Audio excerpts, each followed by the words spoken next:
Ok, Pico, hoy tengo el honor de inaugurar este podcast que se llama Semáforo Contigo, que para mí es un placer inmenso. Yo ahora he hecho una página web que se llama elchuchazo.com y entonces vamos a estar ahí publicando columnas, diferentes cosas, y el podcast va a ser más o menos el eje. Esto sube a las redes sociales, hay una empleada aquí que la pone, entonces ahí invita a los suscriptores a que lo vean, entonces, para que las personas se suscriban a la página web, para que entonces después con el tiempo ahí es que pueda haber un poco de esto. Entonces lo que quiero empezar a hablar contigo básicamente es hacer un orden un poco cronológico. Tú naces en Ay Bonito en el hospital, pero eres de Mayagüez, tus dos padres son maestros en la escuela Harrison en Calley. Sí. Tú vives en Calley toda tu vida. Una de las cosas que a mí mucho me llamó la atención fue lo del famoso bullying que te hacían a ti, que mucha gente lo sabe, pero mucha gente no lo recuerda, principalmente las nuevas generaciones. Eso que está de moda ahora, el acoso en los colegios, en las escuelas, ese acoso que hay con la gente, meterse si son gorditos, si son flacos, si son feos, si son cabezones, ¿cierto? Entonces, quiero que me hables un poco de eso. ¿Cuáles fueron, tú crees que las razones que te hacían a ti el acoso ese, el bullying? Mira, Chu, yo soy hijo de dos maestros, como bien dice, pero en la escuela, pues, siempre entonces no se le llamaba bullying. Esto era algo normal del machismo, de que tú te tienes que defender, etc. Yo obviamente era un muchacho tímido, tranquilo. Y entonces, pues eso pasaba. Yo simplemente, pues nada, los tipos eran así. Y yo de alguna manera, pues tuve que lidiarlo. Nunca lo dije en casa, nunca lo dije, pero lo viví muy marcado. A nivel de incluso bastante adulto ya creciendo. Así que... Y eras también tímido, ¿no? Sí, yo era bien tímido, yo no era peleón nunca, o sea, yo me dejaba que tu comportamiento era un comportamiento normal. Totalmente tranquilo, muy tranquilo. Tranquilo. Era un chamaco. Y en cuanto a los estudios, ¿sacabas buenas notas, notas normales? No, notas normales. En casa, siendo hijo de un maestro, no nos exigían demasiado ser, ¿sabes?, genio. Así que notas normales. Incluso colgarme en una clase, qué caray. Tus padres son doña Elba y don Germán. Y desafortunadamente, Germán muere en el 2017 en un accidente de tránsito. Así es. Y los dos eran maestros. Y los dos entonces, ellos se divorciaron. Sí. Pero como quiera mantenían una relación más o menos... No mucho. No mucho. En el 85, que fue el primer campeonato nuestro, casualmente me tocó a mí. Yo me fui de casa a los 16 años, así que... ¿Y cuál era aquel personaje? Porque tú jugabas voleibol también, ¿no? Es la cosa, sí. Tú empezaste yo a jugar era voleibolista desde bastante joven. ¿Y quién fue el personaje que te llevó a ti, que te vio potencial en la baloncesto, te llevó a San Germán? El maestro mío de educación física. No. Primero, el maestro de educación física me vio jugando voleibol, pero cuando llegó a la escuela me dio una bolita de baloncesto. Y ahí empezó a enseñarme movimientos de espaldas al canasto, etcétera, porque yo era alto, medía 6'3", en grado 11, algo así. Entonces, de ahí comienza mi básquetbol. Esto fue a los 14 años. Entonces, ya el personaje que me lleva a San Germán fue después que yo fui ahí Bonito a tratar de hacer el equipo en el año 80, cuando vinieron los refuerzos. Era Rolando Fraser el que estaba, pues me fui con Osvaldo Santos. Me llevó ahí Bonito y qué sé yo, a tratar de practicar y qué sé yo. ¿Y no hiciste el equipo? No lo hice, bueno, no me escogieron. Yo medía ya 6'6". Estaba Chiri Aponte. Pues decidieron por Chiri, entonces nada, yo me volví para casa y don Julio Ginás, un señor vecino que es sangermeño, pero vivía en Calley con su familia, amistades de mi papá, pues me vino a buscar un día.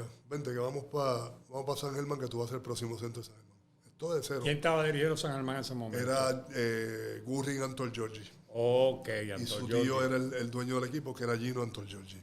Él era el coach de Mayagüez, del colegio de Mayagüez. Okay. Así que allá llegué. La historia en el camino fue larga, pues. La historia de San Germán, pues, él me la hizo completa, ¿no? De porque los atléticos. Tú naces en el 63. 63. Y llegas en el 80. Llego en el 80, a los 16 años. A los 16 años. Entonces, en San Germán, le dan mucho destaque a la cuestión de le dan a los nenes, ¿no? Porque estaba Casiano, Nelson Sí, pero eso vino después. Eso vino mucho después. Sí, yo empecé en San Germán en el 80 con jugadores ya establecidos, veteranos. Eran jugadores estudiantes del Colegio Mayagüez. Y tuviste un primer año tremendo, ganaron el campeonato, creo. Yo no jugué ni el primer año, ni el segundo, ni el tercero. Okay. Ya en el 83 yo empecé a jugar cuando llegó Armandito. Sí, había tenido unos minutos y qué sé yo, pero unos minutos basura, como llaman. Y bueno, tuve muchos coaches en el interín y muchos compañeros de equipo.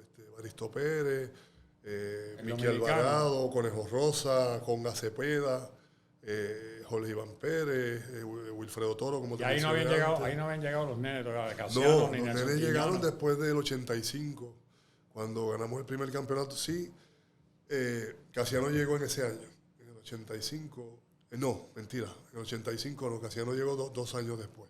Ahí es que llega entonces Oscar Santiago, ¿ves? Que ya estaba ya en el equipo. Luis Allende ya se une después con Casiano, Nelson, etcétera. Y lo bautizan como los nenes. Sí, ya eso fue ya con Carlos Morales, ¿ves? Con Carlos Morales. Con Carlos Morales del 87, 88, del 89 en adelante. Okay. Ahí llega Carlos Morales y entonces que comienza los... Y tuviste 15 años en San Germán corrido. 18. 18 años, perdón. 18, 5 con Santurce y 1 con Arecibo en el 2006, que eso fue ya para... Sí, 7 en Santurce, ganamos 5. Sí. Y el de Arecibo, que nada, yo no sé... ¿Tú jugaste allí? Eso fue allí... No, firmé contrato y todo, pero me enfermé con salmonela y ya después no pudimos... Y entonces, 3 jugadores nada más han ganado 8 campeonatos. Y tú eres uno de ellos que ha ganado 8 campeonatos en Puerto Rico, ¿no? Y tuviste 24 temporadas en el torneo superior. Estuve 26, de los cuales jugué 24 porque 2 años no jugué. 2 años no jugaste. Y según busqué y recuerdo, promediaste de por vida 17.7 y 10.5 rebotes. Eso no lo llevo yo. Eso para acá, pues, entérate conmigo, pues lo hiciste. 17.5, lo cual es una gran... en tantos años de carrera.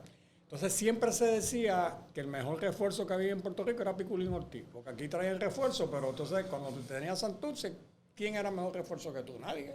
Bueno, desde un principio, incluso en San Germán, casi no llevaban un refuerzo en calidad. Claro, yo era el centro, entonces llevaba un jugador que fuese un leaper más que todo.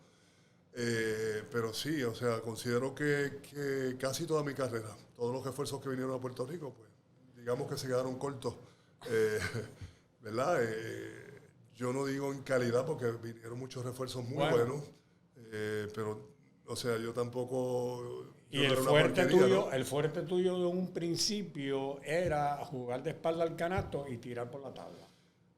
La variedad real de un hombre alto en el juego clásico, ¿verdad? Hablando. Y sacar la bola de adentro hacia afuera, tú lo hacías muy bien. Y no comenzaste como un buen reboteador, pero con los años, principalmente en Europa, te convertiste en un fenómeno. Una vez en Grecia fuiste líder en rebote con 13.9, creo que con el Iraklio de Creta. En Creta, sí. Y toda esa situación. Entonces, a mí también me pica la curiosidad que tú tienes una gran ventaja cuando tú llegas a Oregon State en 86-87, porque ya tú habías jugado muchos años en el baloncesto superior. Bueno, esto fue ya cuando en el 84. En el 83 yo comencé ya Armandito, empecé a jugar regular en el equipo de San Germán. Pues llevo un desarrollo un poco más continuado, estando con Flor en el American College, estando en la preselección, ya desde el 82. Entonces, continuamente, pues todo el año estaba jugando. Debutas en los Panamericanos en el 83 en Caracas. Exactamente. Entonces, de ahí, en el 84 viene Oregon State. Ya yo había jugado un par de años en la liga, obviamente, pero realmente jugar, pues en el 83, donde quedó jugador más valioso incluso, y en el 84 quedé más valioso, discúlpame, de mayor progreso. 2 años corridos, 83 y 84. Okay. Ahí es que viene entonces el Aníbal a reclutarme. Hablaron con Armando y bueno, se dio, gracias a Dios se dio, y doy ese salto para allá. Que me acuerdo que cuando tú llegas allí, creo que se llamaba Ralph Miller. Ralph Miller era el coach, que es el winning, es el coach. Y tenías a Gary Payton de compañero. Gary vino el siguiente año. Allí, yo tenía de compañero a AC Green. AC Green estaba allí. Que ese fue el que jugó Entonces, después. Cuando yo entro, yo practiqué con él un año, porque yo estuve redshirt. Y tú lo sustituyes a él. Y luego yo lo sustituyo a él. Entonces, en esas 2 temporadas, luces 19 puntos y pico, 10 y pico rebotes, y sales el jugador del Pac-10, el jugador del año del Pac-10, superando a Reggie Miller, que jugaba de UCLA. Entonces, todo eso yo decía, Dios mío, o sea, superar... todo esto te estoy hablando de memoria porque como yo estaba en el Nuevo Día y te seguía tu carrera. Entonces, recuerdo que en el 87 caíste en el puesto 15 en el draft. Ahí salgo ese año, sí. Número 15. Número 15 del draft. Pero la gente esperaba que tú jugaras y te vas a Zaragoza a jugar. Te vas para España y juegas un año. Entonces Utah viene y te contrata.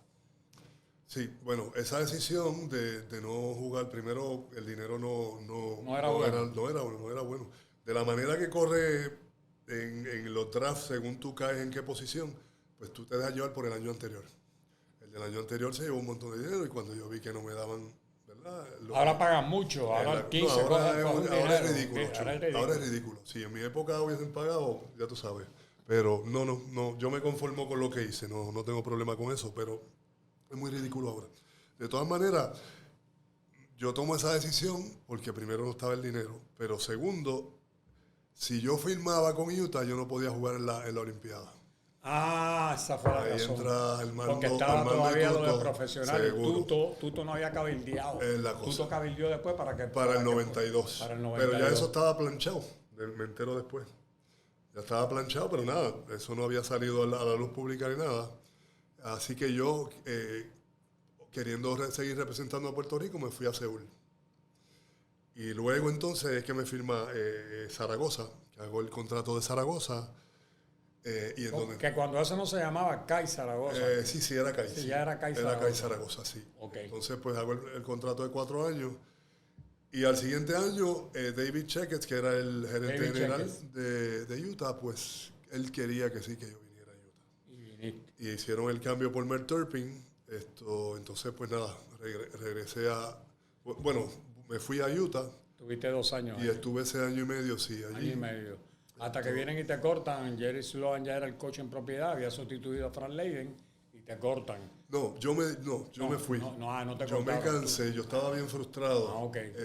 Y ya cuando vi que la frustración era un poquito más allá. Lo que pasa es que la prensa americana ponen que te cortaron, claro. No me cortaron. Yo le pedí que me quería salir del contrato. Claro. Y nada, me dieron la cantidad de dinero y me fui. Entonces vuelves a España. Y me voy a España. Y entras con el CAI Zaragoza de nuevo. No, con Real Madrid. Con Real Madrid en el 90. En el 90. Entró, la primera parte, 8-9-90, que fue cuando Fernando Martín tuvo la desgracia que se mató en el accidente automovilístico.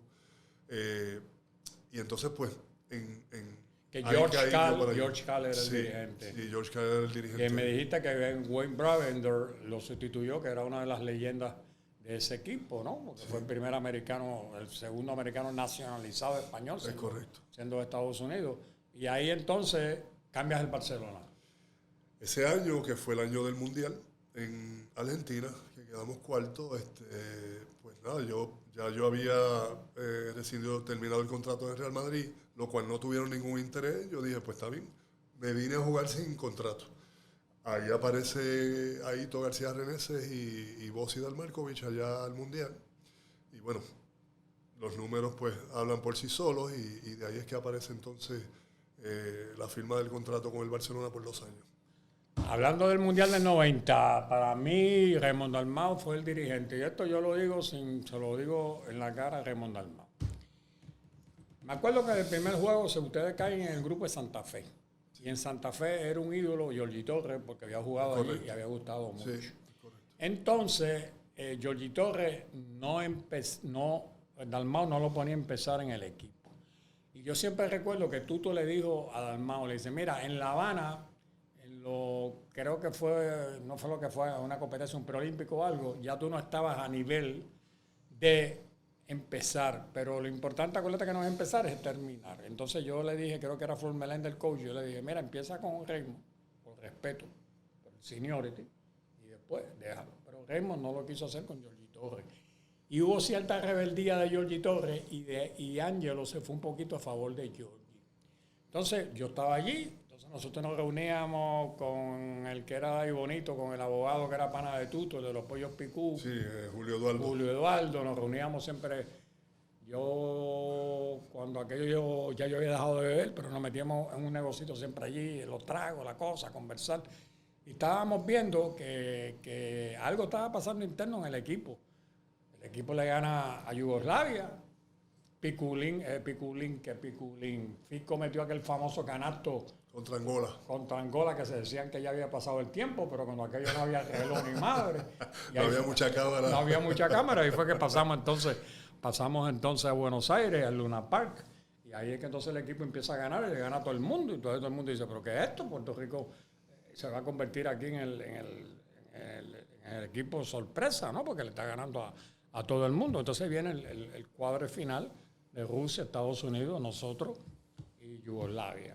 ¿Y qué pasa? Yugoslavia tenía el equipo completo, tenía a Tony Kukoc, tenía a Petrovic, tenía a Divac, tenía el equipo completo. Era de Yugoslavia de verdad. Tenía a Paspal, tenía a Savic, tenía a Sretenovic.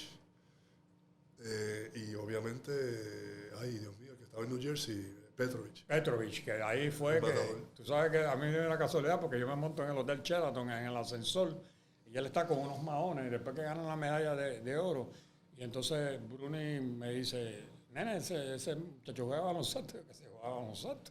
Ese muchacho es el tipo que más bolas mete en el mundo.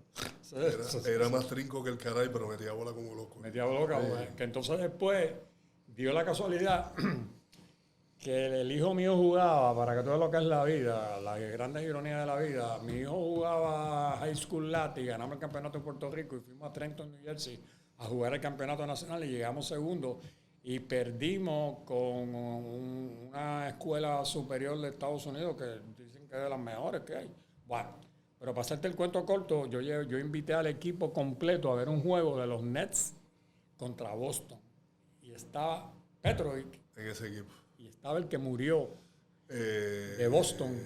Reggie Lewis, que le dio un ataque allí, cayó muerto, que había jugado en Northeastern antes que Barea. Y el récord de puntos lo tenía él, y Barea entonces más o menos lo igualó. ¿Sabes? Él y Barea han sido los únicos que de Northeastern llegaron a la NBA. Y fíjate qué casualidad, yo dije, hemos visto a dos futuros difuntos en un juego. Tú sabes que a mí eso me cayó. Entonces, viene el famoso juego aquel contra Estados Unidos, que me acuerdo, todo el mundo se acuerda que Alonso Mourning empezó a molestarte cuando tú fuiste a sacar la bola y tú le pasaste la bola a la parte de atrás a James Carter. James Carter podía coger la bola y no la cogió. Además, hubo una jugada de Huira y Raymond Dalmau mandó que no metieran la bola, que la siguieran sacando, que quizás si metíamos esos 2 puntos ganábamos el juego. Y ahí fue entonces que vino aquel tipo y metió los fajos.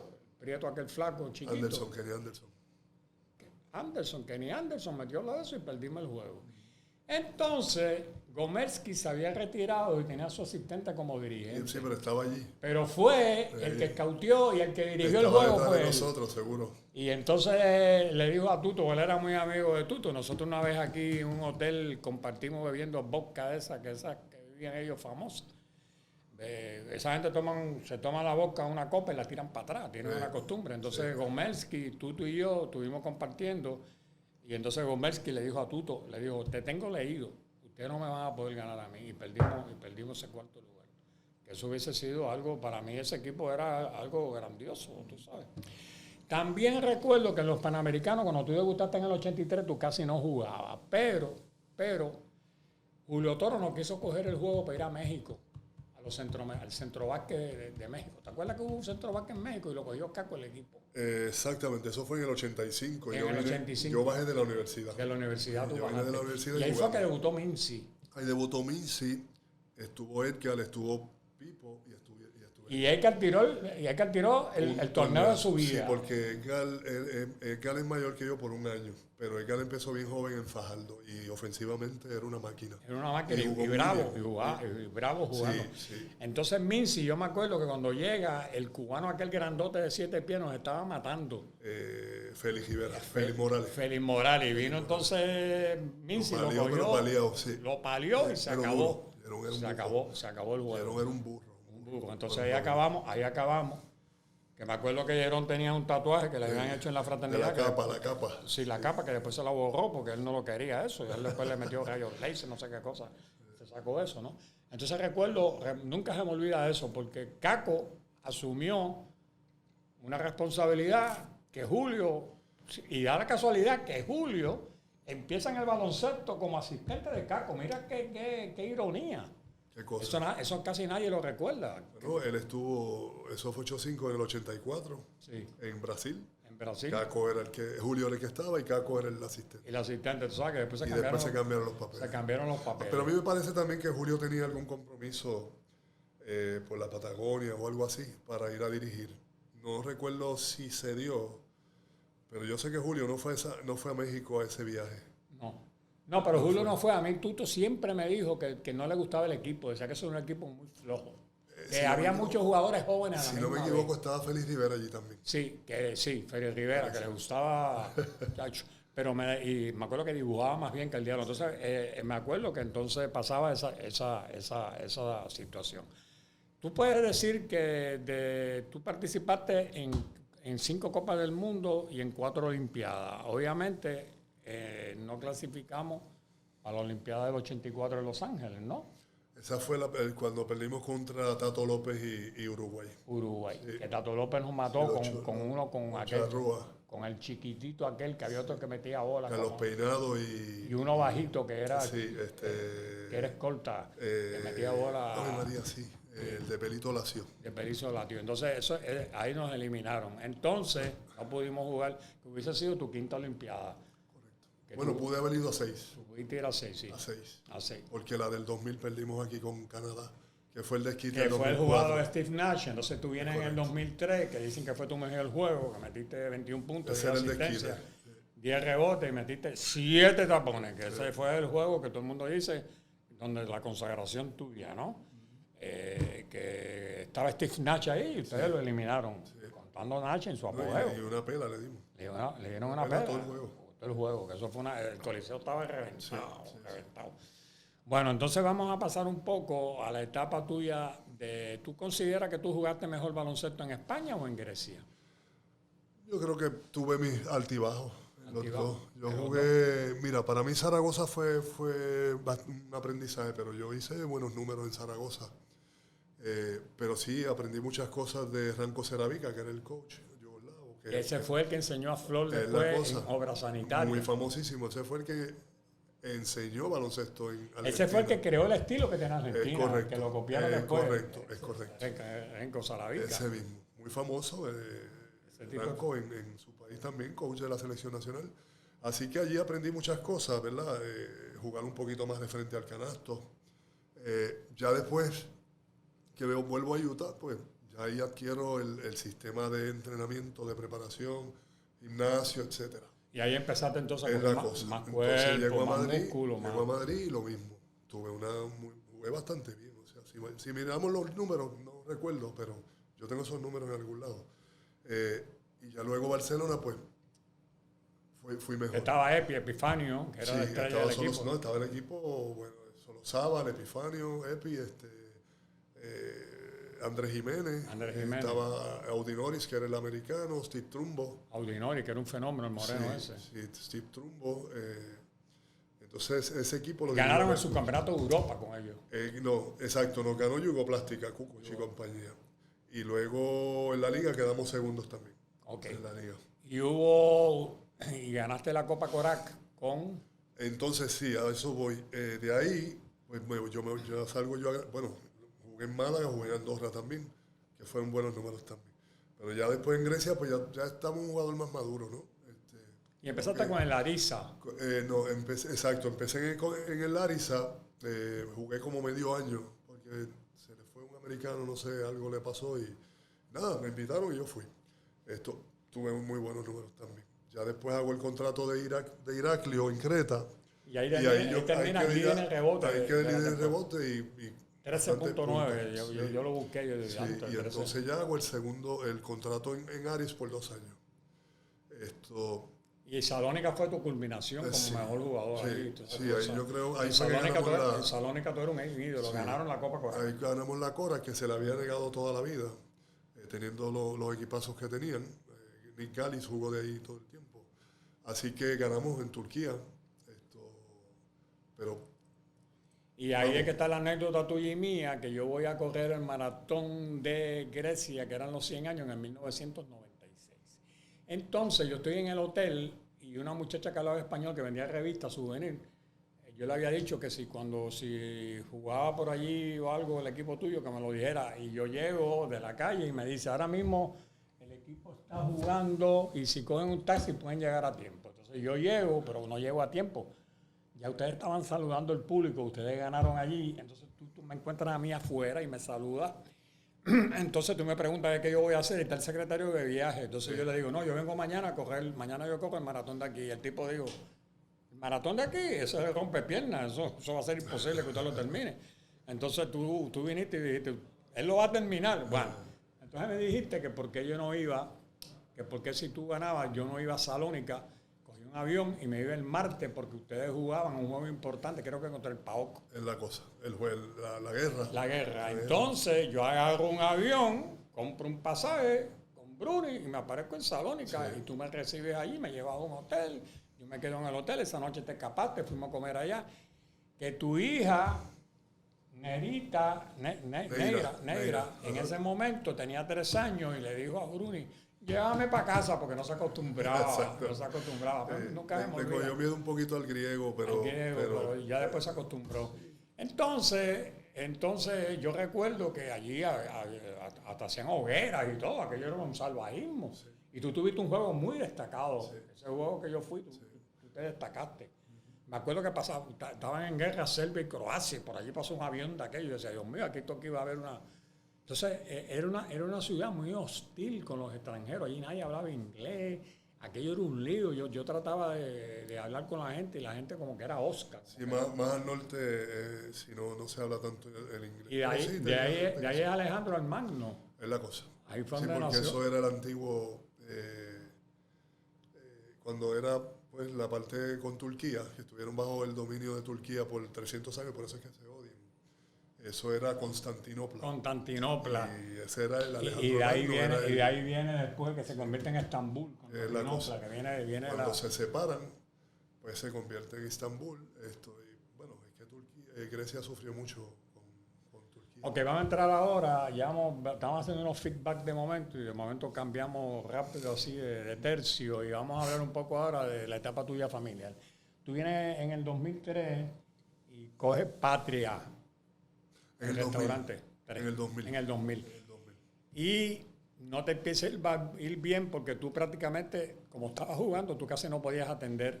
Y dejaste a tu mujer a cargo del negocio y creo que te robaban, te hacían cosas allí, te llevaban alimentos. Allí pasó de todo, la verdad. Que en el 99, si te acuerdas, decidimos retirarnos Jerome, James y yo, después de ese torneo. Sí. Nos retiramos, pero ya yo tenía en plan eso, tener un negocio, pues, para poder, ¿verdad? Seguir viviendo. Subsistir. Pero creo que a destiempo, porque como yo tenía contrato todavía con Santurce, pues no tenía tiempo para atenderlo. Y eso fue una locura. Y ahí se deteriora un poco tu relación con... Se deterioró todo. Todo. Y viene el divorcio en el 2006. Viene el divorcio en el 5. ¿En el 5? Sí, en el 5. Claro, ya yo venía en la salida.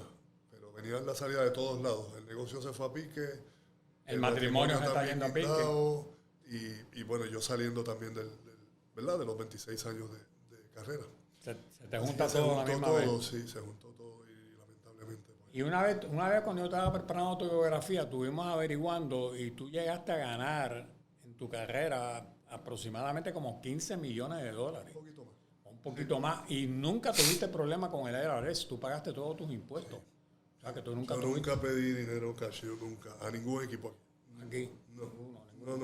Yo en eso fui siempre bien claro. Y se comentaba que Ángelo era tan listo que buscaba el de Triple S al viejo aquel para que el tipo fuera el que te Paz vaqueara. descanse, Vázquez Deine murió reciente. Vázquez Deine, el gordito, para que el hombre fuera el que pusiera más o menos lo que tú te ganabas en el equipo, ¿no? Tú sabes que... Entonces, ustedes ganaron 4 campeonatos corridos con Santurce. 4. Y después ganaron uno Perdimos más. el siguiente para el quinto, 2003 y 2002, y recuperamos en el 2000. En el 2003. Y ahí es que se completa el 8º campeonato tuyo.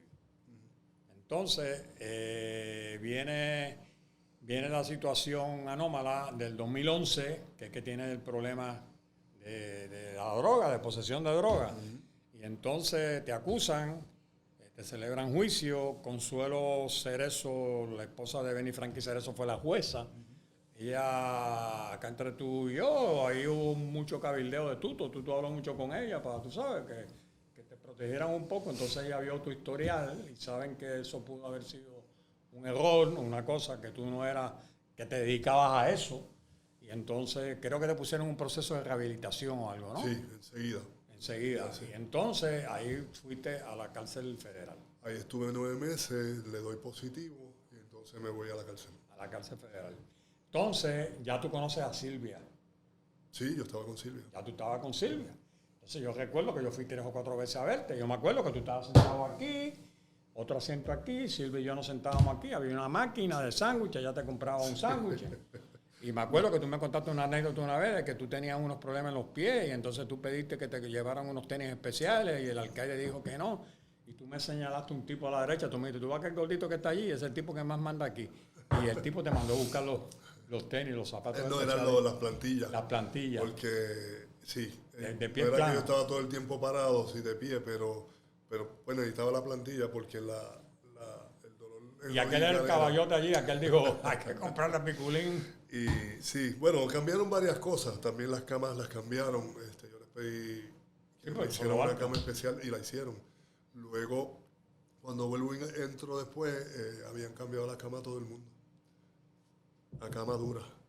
Y bueno, me alegro mucho por eso, no estoy buscando... Bueno, tenemos que, en síntesis, Silvia Río es tu tabla de salvación.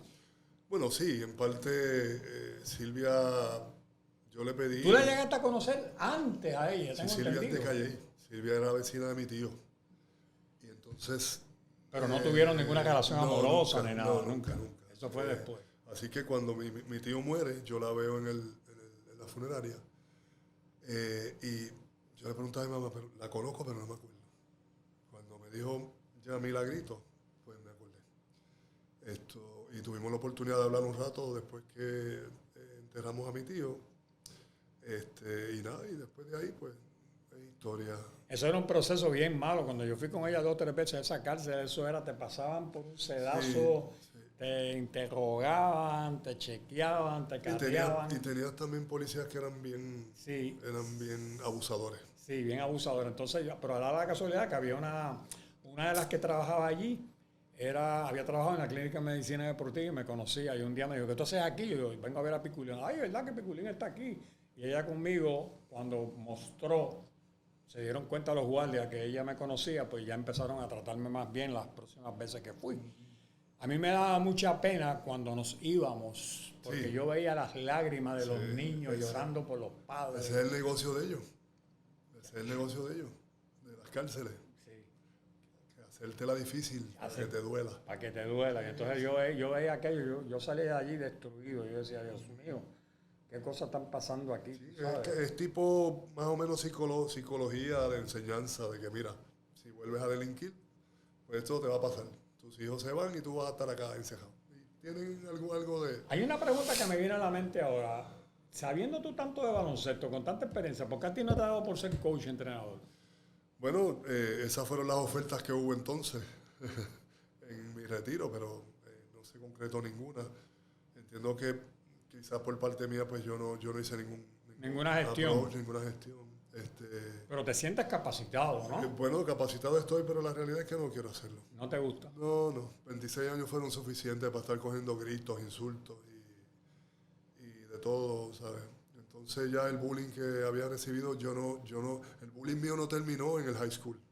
El bullying mío siguió en la liga aquí en Puerto Rico toda mi carrera. Y otra cosa. Independientemente yo lo veo como bullying, por lo que se acepta.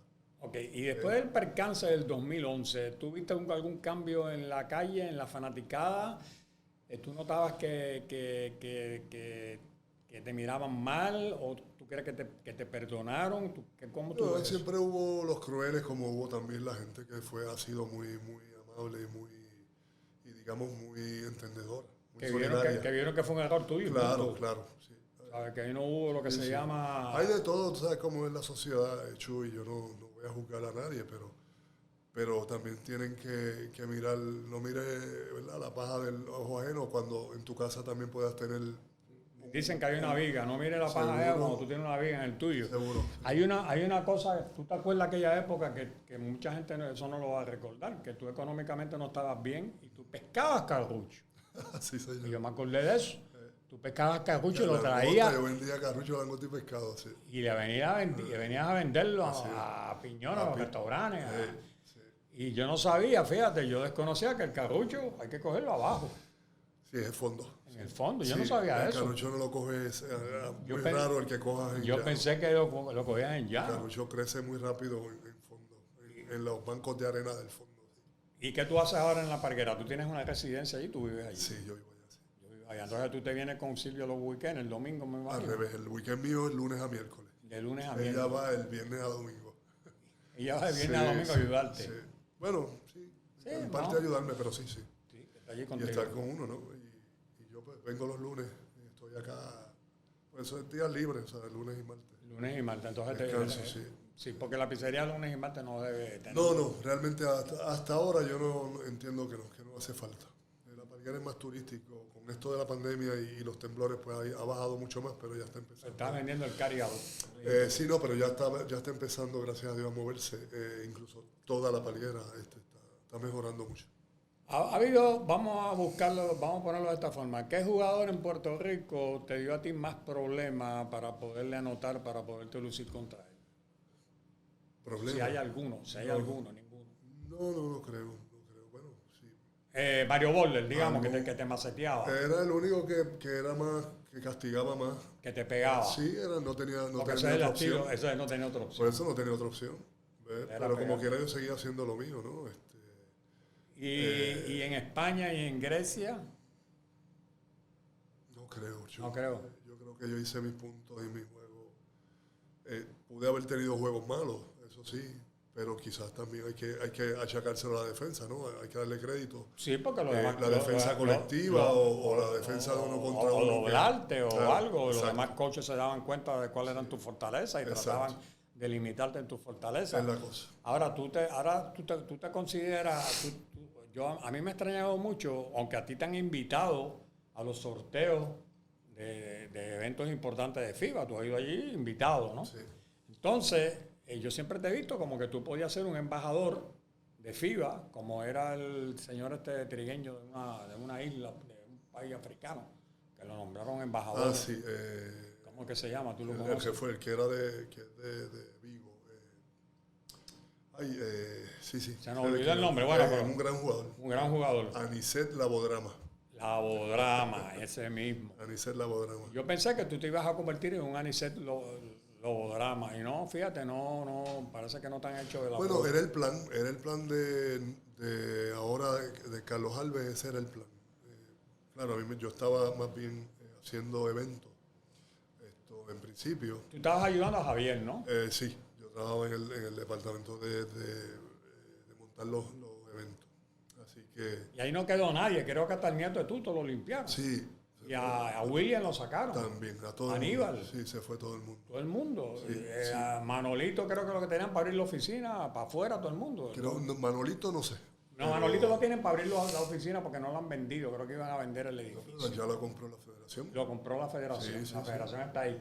Ahora, es simpático porque yo le decía a Tuto, ¿tú ves esa placa bonita que te pusieron ahí? Cuando tú te mueras, me decía, ¿qué va a hacer Chu? Digo, ay, bendito, Tuto. Pero ahora la largan porque si se le quedó la federación, pues me imagino que le dejaron el nombre. Le dejaron el nombre. No sé. Y Tuto sintió mucho yo sentí mucho que cuando Tuto murió, Muratore no viniera, que porque la esposa estaba enferma. Y Muratore le debe la presidencia de FIBA a Tuto. Tuto fue el que lo puso ahí porque habló con Stankovic y habló con el otro que murió, con el suizo, con Patrick Baumann. Que mira cómo muere Patrick Baumann a los 42 años. En una olimpiada juvenil en Argentina, le da un ataque al corazón. Ese hombre no descansaba. En la acera creo que fue. Sí, ese hombre no descansaba, ese hombre estaba en aviones. Estrésico, sí. A mí no me caía muy bien porque a él le gustaba ser un poco charlatán. Yo estaba en Turquía en el 2011, en el Mundial, y yo recuerdo que le hicieron un contrato casi de 20 años. Y entonces en la conferencia de prensa, él dijo enseguida a los periodistas, ¿tiene algún periodista que quiere preguntarme algo sobre mi contrato? Y yo, que soy un hijo, levanté la mano y yo le dije, sobre un contrato tan grande no se debe preguntar nada. Si se lo han dado es porque usted se lo merece, le dije yo. Pero a él le gustaba ser un poquito charlatán. Sin embargo, se llevaba con Manolito. Manolito lo iba a buscar al aeropuerto, era loco con Manolito. Y mientras estuviera, Manolito no le iban a sacar de FIBA. Una cosa increíble, Manuel Arroyo, tú sabes. Era una cosa, como especie de una... No sé, veía a Manolito como que le daba pena, le daba algo y lo tenía siempre como bien. Yo también vi un poco raro que Javier lo sacaran porque Javier empezó como informático, haciendo la página web de ellos y fue progresando y se convirtió entonces en el que iba y aceptaba la serie. Javier fue mascota en el Mundial del 90. En el Mundial del 90. Era el de los cargabolas que porque su papá era de la federación. Sí, era amigo de Tuto, sí. Sí, su papá era de la federación. Era uno de los grandes. Y yo en Mar del Plata en el 2011 vi unas nebulosas allí que no me gustaron mucho en el hotel, de que yo veía que Muratore, y eso lo comenté a Alberto García.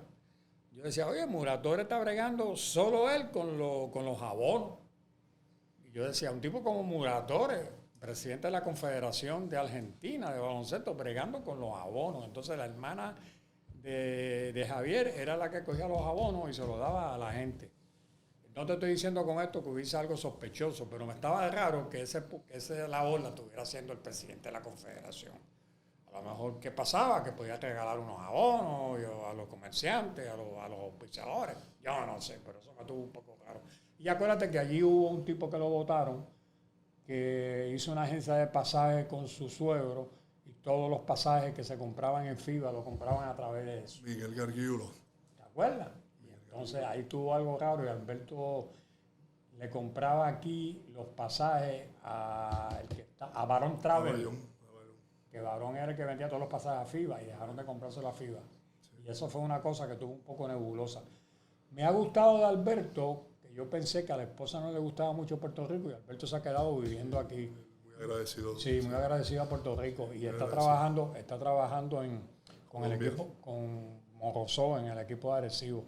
También a mí me dio mucha tristeza que Marisol Crispín, que empezó con FIBA, cuando FIBA estaba en la base naval.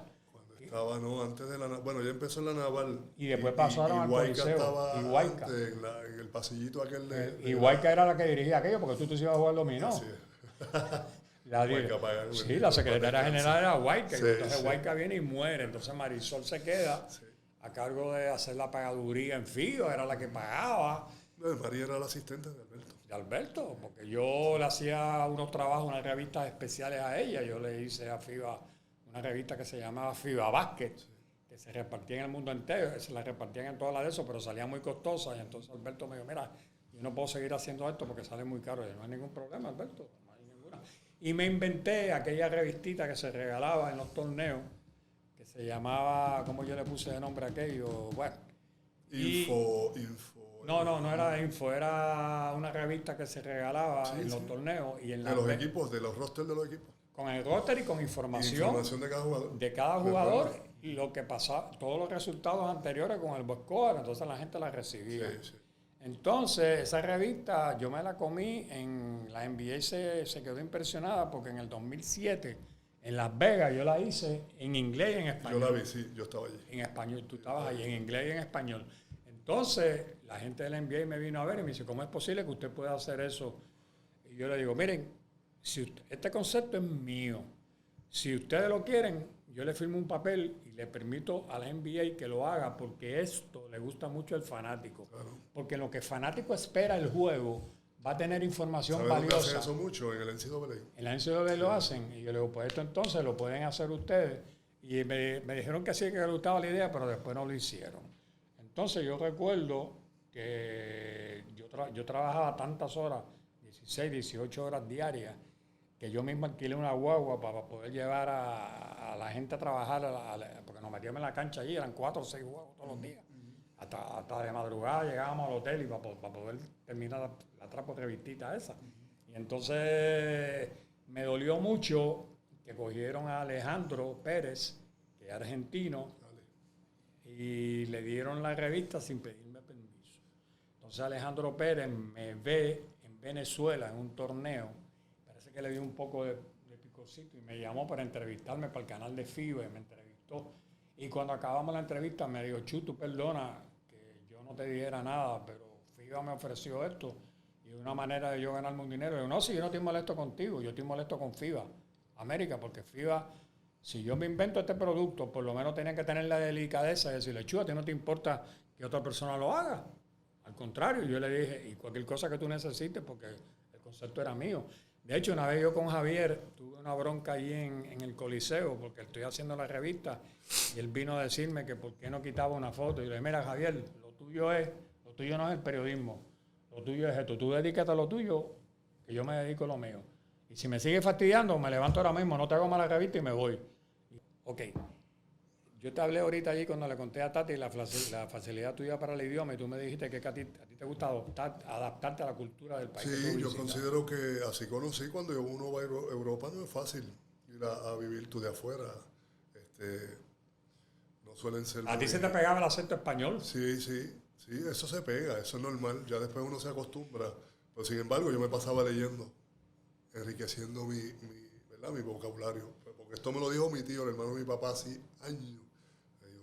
¿Tú te acuerdas la vez? La cultura de los países y aprende. ¿Tú te acuerdas la vez que en Barcelona se estaba quedando en un hotel que yo me estaba quedando? Yo tenía que correr el maratón de Cuamo. Me fui para el Parque Retiro a correr.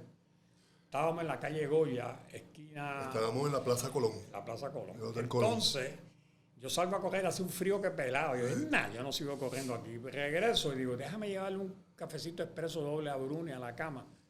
Cuando subo y miro, veo Epifanio y digo, adiós, carajo, mira Piculín. Y tú me dijiste, diablo, Chu, ¿qué tú haces aquí? Y te dije, no, yo estoy aquí porque vine. Yo no sé si era que yo había cumplido 25 años casado. Yo no sé, pero yo sé que yo me llevé a Bruni para allá. Entonces tú me dijiste, esta noche nosotros jugamos en Fuenlabrada. Sí. Si tú coges un tren, tú te vas para allá. Tú me puedes creer que Bruni se salvó de milagro porque del tren a la cancha fuimos caminando y Bruni cogió una pulmonía bacteriana. Anda. Y entonces la bacteria era europea. ¿Qué pasa? Que cuando la ponen a tratarla aquí en el San Pablo de Bayamón, el tipo del epidemiólogo no conoce esa bacteria porque no es de aquí y le estaba dando unos antibióticos que estaban alimentando a la bacteria estaba creciendo. Da la casualidad que yo estoy frente a la puerta y pasa Christensen. Y la gente se pensaba que Christensen era un americano y era un jíbaro de Manatí, que estaba considerado el mejor infectólogo que había en Puerto Rico. Y me dice, Chu, ¿qué tú haces aquí? Porque Gino una vez le dio la enfermedad del beso. Ajá. Esa enfermedad que le da cuando tú besas y eso. Y entonces él me lo atendió. Mononucleosis. Entonces Gino tenía que ir a un torneo en Estados Unidos con el equipo que él jugaba, que había ganado un campeonato. Entonces él le dio unos antibióticos y logró que pudiera ir. Que me lo curó a tiempo. Entonces me vio y me dice, ¿qué tú haces aquí? Digo, no, que yo estaba con mi esposa, fui a ver un juego en una ciudad cerca de Madrid y tiene pulmonía bacteriana. Y me dice, espérate, déjame entrar aquí. Tú sabes que los médicos ponen frente a la cama, ¿qué es lo que está pasando? Entonces el tipo chequea y me dice, yo lo siento por mi colega, pero él está equivocado con los antibióticos porque esa bacteria él no la conoce. Sí, que no es de acá. No es de acá. Nosotros imitamos la americana, no la... Yo tengo que darle ahora a ella, cambiarle los medicamentos y lo voy a hacer por mi cuenta porque él no se va a enojar. Lo llamó y le dijo, mira, este caso lo voy a coger yo ahora. Y le salvó la vida. A los 3 días le dieron de alta a Bruno. Y si yo no llego a ver ese tipo, por puta casualidad, Bruno hubiese muerto en ese año. Ay, Cristo. Mira cómo son las cosas, ¿eh? Para que tú veas que uno va viendo cosas que tú te explicas, tú dices, diablo, pero ¿qué ha pasado aquí, no? Entonces, cuando estamos hablando de los millones, normalmente, yo te puedo poner un ejemplo. Cuando Daniel Santiago jugaba con el Varese en Italia y jugó con el Unicaja también en Málaga, y jugó con qué otro equipo él jugó allá, él cogía en Suiza, en un banco, tú sabes que en Suiza tú puedes meter los chavos en el banco y nadie te lo puede coger. Entonces Annette, que es lista, la esposa, cogía el dinero, cruzaba la frontera de Suiza, lo metía en un cheque allí, le metía el dinero que se ganaba con el Varese y nunca tuvo que pagar impuestos porque ese dinero entraba directo al banco. Y tú te crees con que su ñeñeñe se llegó a ganar, y como era tan maceta, ese no gastaba nada. Daniel ganó unos cuantos chavos. Y ahora mismo creo que está metido ayudando en una academia que hay para jugadores grandes. Y Anet se metió ahora a bienes raíces, tienen dinero de vicio. Me estuvo bien raro porque la nena grande cumplió 15 años, celebraron aquí los 15 años, a mí no me invitaron. Y me dice Raúl Álzaga, el de viaje a Vara de Oro, Chu, porque tú no estabas en la fiesta. Y yo, no me invitaron. Que Anet no te invitó. Yo, no me invitó, yo no sé por qué. Porque una vez lo critiqué a él porque él no quiso ir a Santo Domingo, que porque tenía que, cuando jugaba en Milwaukee, porque tenía que estar con las nenas. Entonces yo escribí una columna diciendo, pues si tú no jugabas en Milwaukee, tú estabas con las nenas todo el tiempo, con tus hijos. Que eso de que tú no quieres ir a Puerto... No, porque Carlos Arroyo eso es lo mismo, ¿no? Pero Carlos Arroyo es Carlos Arroyo, tú no te puedes comparar con Carlos Arroyo, tú sabes, Carlos Arroyo ha hecho por el equipo nacional mucho más que lo que has hecho tú. Él tuvo un juego bueno, ¿te acuerdas? Que le metió como 40 puntos a Yugoslavia y decía, Julio todo decía que era como el cometa Halley. Que decía cada 100 años. Cada 100 años aparecía Daniel, tú sabes. Y Daniel es un tipo raro porque Daniel, primero, Daniel es un chivo. Daniel no es, el apellido de Daniel es, él es de sus antepasados son irlandeses. Él nace en Nuevo México, en una ciudad que se llama, ahora se me olvidó, y yo me entero en la boda porque ellos hicieron que yo hiciera el brindis. A mí me estuvo raro porque él me presentó el papá y la mamá que estaban divorciados. Y cuando yo hablo con el papá, el tipo me dice, no, yo soy irlandés. Yo digo, esto está bien raro lo que está pasando aquí. Y me acuerdo que en el 96, en el sub-21 centroamericano que se celebró en Mérida, Yucatán, yo estaba con Tuto, con Bruni y estaba Mirna. Y entonces Tuto tenía que ir a la lectura del reglamento del torneo. Y Tuto era el tipo más listo del mundo. Tuto era tan loco que se había puesto una camisa de Mirna con manga con hombrera de mujer. Y Bruni le dice, don Tuto, ¿y esa camisa? Dice Tuto, ¿qué pasó? Y dice, esa camisa es de mujer. Y le dice, Mirna, esto es tuyo. Y dice, mira, Tuto, eso es mío. Entonces Tuto le dijo a Bruni, quítame las hombreras, que yo sigo así. Bruni le metió la mano, le arrancó las hombreras y él siguió para allá adentro. Entonces viene para acá bien contento. Me dice, Chuto, bien contento. Digo, ¿por qué? Dice, tengo un centro como para 10 o 12 años más. Digo, ¿por qué? Me dice, Dani no es puertorriqueño. Dani lo trajo el de Bayamón, de Chivo. El de Bayamón, Cucortí. Y me lo llevaron al periódico a mí como un jugador nuevo. Yo lo vi y yo dije, diablo, este tipo que grande, no acá en la oficina, 7-1. Y yo dije, ¿qué tipo más grande? Que él no jugaba.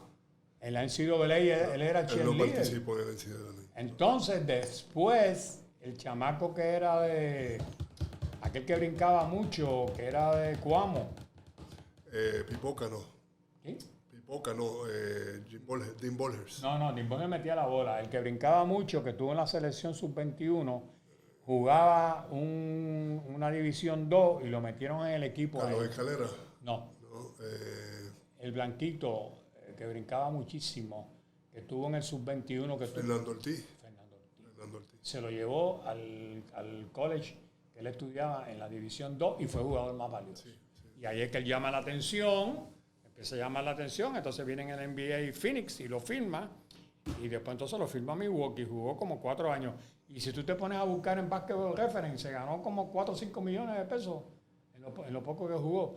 Que de hecho yo estoy en Milwaukee un día, yo corro el maratón de Nueva York y hay juego de los Knicks en Milwaukee. Y al otro día Milwaukee venía a los Knicks. Y yo dije, ay, voy a ver los dos juegos. Cogí un avión, me fui a Milwaukee, no dormí, porque el avión salió tarde, llegué allá, veo el juego. Y jugó contra Shaquille. Cometió el error de donkearle 2 bolas a Shaquille. Y en la próxima jugada, Shaquille era un racista. Shaquille a los blancos los mataba. Y le partió la boca que hubo que cogerle como 8 puntos. Sí. Y entonces después salió con los puntos cogidos. Entonces es tan tonto que cuando acabe el juego, a mí me habían dado pase familiar y yo estoy metido allá adentro con los familiares. Y cuando sale Shaq, él lo llama. Entonces le dijo, Shaq. Entonces él viene y le dice, no, que mi esposa te quiere conocer. Le presentó a la esposa. Después nos fuimos a comer a un macarrón, a un grill, una mierda de esa. Pasta, porque es lo que le gustaba comer era pasta y pechuga de pollo. Y entonces yo vengo y le digo, ¿de dónde carajo tú sales a un tipo que te parte la boca, tú presentarle a tu mujer? Ese tipo tú no le tienes ni que hablar, ese tipo es un sucio, ese tipo abusó de ti, te partió la boca por gusto. Digo, no, es que él juega duro, tú sabes, Dani es un sanano. Era un jugador pasivo, bastante pasivo, que ponía su cuerpo y a que se lo castigaran. El único fue un venezolano una vez que le dio un golpe en Bayamón, que le dio un golpe y él lo cogió y se molestó y lo cogió y lo tiró contra la pared. ¿Te acuerdas? Que fue la única vez que Dani perdió la cabeza fue esa vez, porque el tipo le estaba dando leña. No me acuerdo el nombre del venezolano ese, pero entonces el que era refuerzo aquí, cacho, y Dani se molestó. Porque ese fue que tiene un nombre... Sí, un apellido raro. Pero Dani no era cobarde como la gente cree. Lo que pasa es que Dani era pasivo. Sí, era muy pasivo. No le gustaba la pelea. No por cobarde. Lo que hacía era poner su cuerpo él era cristiano. Primero que todo. Sí. Que todo. Entonces él decía que su cristianismo no le permitía estar peleando ni nada, ¿no? ¿Sabes?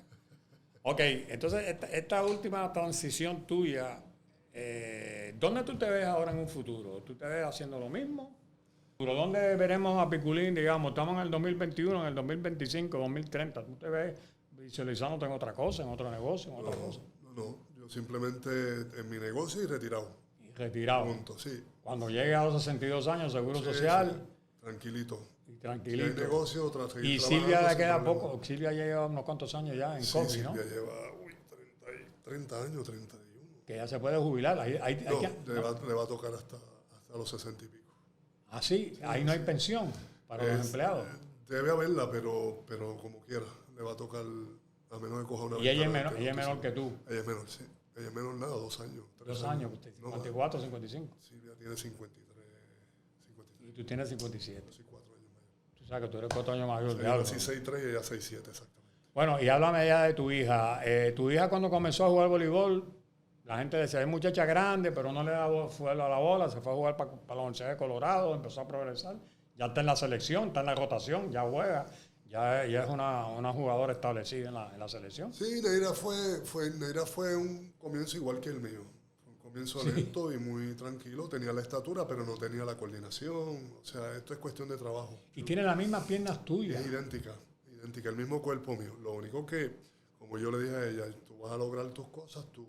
Yo no voy a buscar aquí las conexiones o a quien conozco para que tú llegues a hacer nada. ¿Y tú crees que el ser el hija tuya le afectó o la ayudó? Al contrario, la ayudó. Pues yo no tuve que hacer nada. Ella simplemente ha demostrado que ella puede hacerlo solita. Sin necesidad. Sin necesidad de yo estarla poniendo en equipo montado no. Usted aprende ahí el fundamento, que es lo básico. Y así ha ido ella solita. Bloqueando, ya le da más duro cuando remata por el centro. Y que nadie le quita el 6'5" que tiene. ¿Ves? Lo demás, pues lo tiene que aprender y entrenar. Y yo siempre le he dicho eso. Esto es entrenar. Yo no brincaba, pero yo tenía la estatura. Pero entonces, ¿qué había que hacer? Sí, porque tú nunca fuiste un gran brincador. No, claro que no. Pero después, como entrenaba, entonces le pasaba por el lado a todo el mundo. Ok. Vamos a cerrar ya con el famoso caso del estanosolol, que yo estaba contigo en Grecia. Sí. Y el de PAOK te quería firmar, y si mal no recuerdo, tú le pediste un adelanto de dinero a él, y creo que tú le pediste un adelanto, ¿cierto? No le pediste nada. Cuando yo juego con Aris, en las Navidades, desde noviembre no nos estaban pagando. Ah, ok. Yo le dije, bueno, les voy a dar hasta Navidad, y si no me pagan, me voy a ir.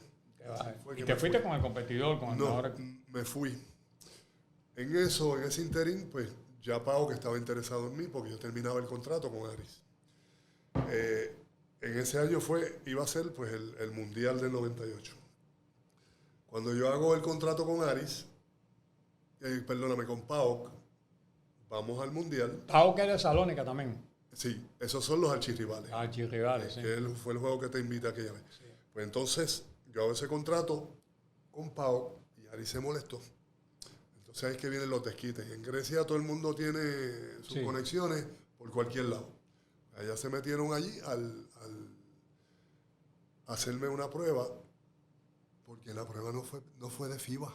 En un mundial las pruebas las hace FIBA, no las hace ningún club. Por eso Ricardo Carrillo sí, logra que te absuelvan después del caso. El señor Dedes, el licenciado Dedes, que en paz descanse. No fue Carrillo. Bueno, Carrillo estaba desde acá. De acá. Y me acompañó. Y pudimos lograr que se probara el mal manejo y además que una liga no puede meterse.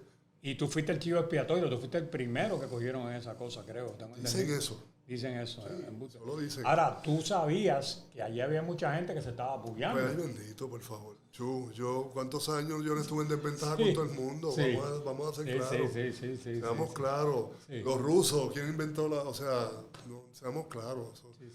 Yo esa no era mi norte. No lo era. Mi norte era mejorarme, ¿sabes? Pero ¿cuántos años yo no jugué contra esos bucos y les pasaba por el lado como quiera? Sí. Que cometí el error, pues lo cometí. Y lo asimilé y lo acepté.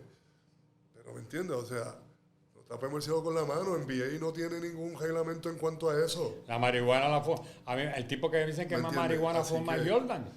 A ver, ¿Tú le has visto los ojos a Jordan siempre como los tiene colorado? Yo no tengo que estar metiendo las narices en nada de eso, pero tampoco aquí podemos ser tan moralistas, ¿me entiendes? Tú sabes que ahora ya permiten la marihuana Puerto en la NBA. Rico tiene que aprender ya que hay cosas que en la vida... Bueno, pero ya la marihuana, el tipo que sustituyó a David Stern ya está permitiendo la marihuana. Por eso, ¿no? Y así debe ser, pero me molesta mucho los moralistas, ¿me entiendes?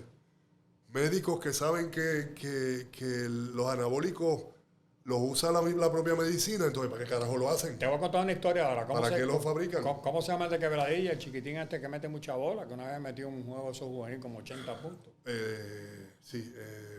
Dani... No. El chiquitito, el bajito. El que jugó 3x3. García. No, el otro chiquito de Quebradilla, que mete bola como el diablo. ¿Que juega actualmente? Sí, que mete... Ay, Dios mío. Bueno, pasaste el cuento corto, a él le tiran el bolo y le salió el bolo y lo van a llevar a hacerse la prueba en México. ¿David Vuelta?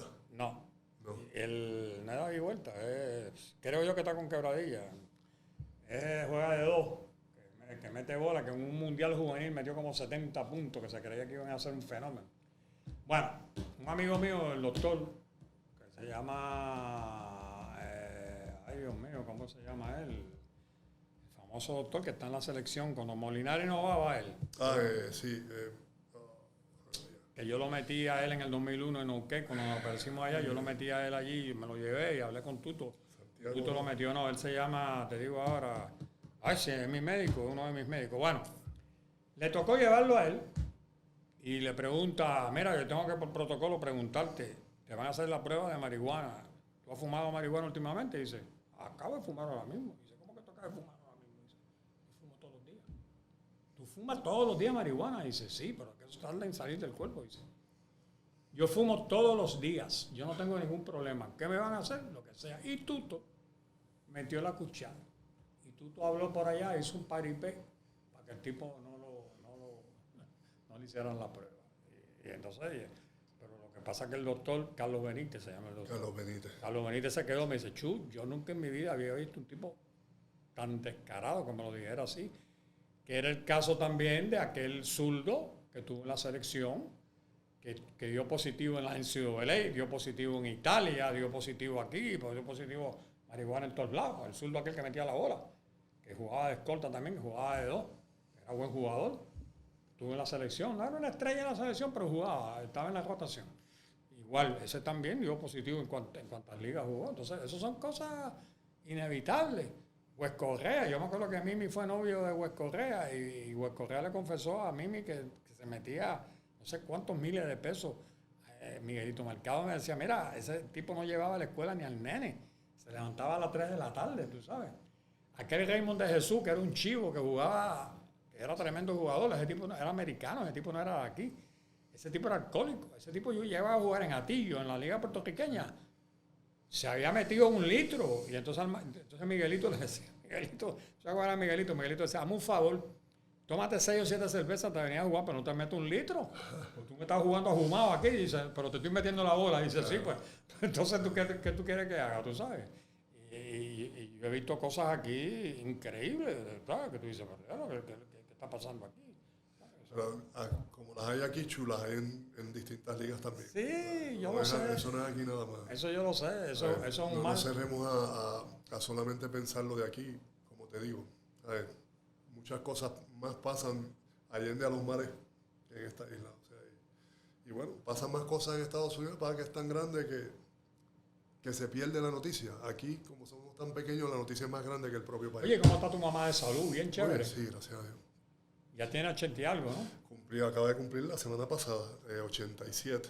Diablo, 87 años. 87, Que mucho yo la quiero a ella. El 34. Ella me quiere mucho, ella me ve y se recuerda de mí. Ella es cariñosísima, doña Elba. Está muy bien. ¿Sabes? Yo me alegro mucho, Pues nada, yo creo que esto ha quedado bien. Hemos hablado aquí de todo. Lo hemos hecho de esta manera así bien amena, sin escondernos nada. Así es. Tú me has contestado claramente todo lo que te he preguntado. Yo no me he inhibido en preguntarte cosas porque tenemos confianza. Y sé que tú me vas a decir la verdad. Tú no me has mentido en ningún momento porque todo lo que tú me has dicho, más o menos yo lo conozco. Caballo.